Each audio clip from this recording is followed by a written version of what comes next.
Frank, the pandemic is an affront. It is an analog intrusion on our digital reality. It isn't clean, and has too many indefinable qualities. This is the moment when everything changed. We can't even mark a specific date and rally around it. Calendars are for planning and remembering. Planning and remembering is a multi-billion-dollar business, Hal.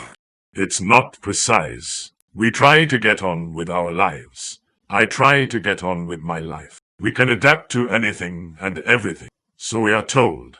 But getting on here and now, it means we are ineffectual.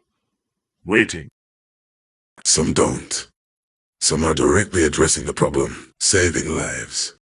I know. Doctors, nurses, scientists. I'd rather be waiting. And knowing that, admitting that, makes me feel even more ineffectual. For every online meeting, we're so much more often in passive states, watching others act and react.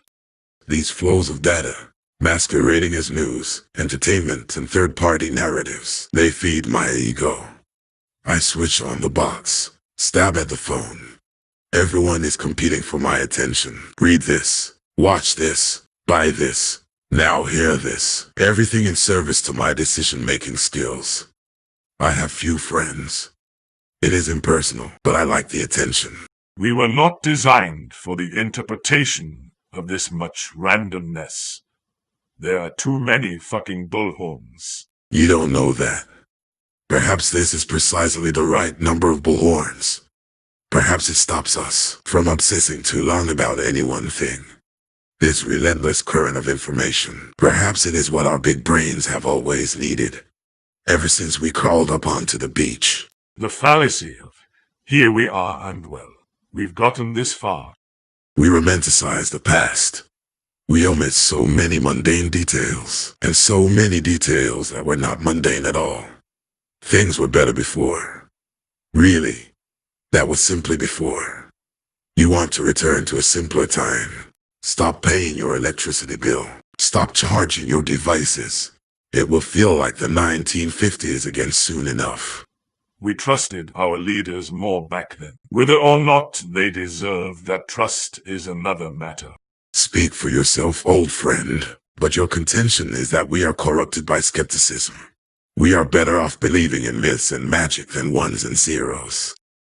Families and small groups can endure without myths and magic, but not nations and states. That's the work of half-truths and simple stories of good and evil, of heroic acts and righteous figures. So what? So we wait. We wait. Impotently perhaps, for the magic of science to save us. And in the meantime, we embrace our online meetings. We rely upon the flows of data, masquerading as news, entertainment, and third-party narratives to distract us until the work is done.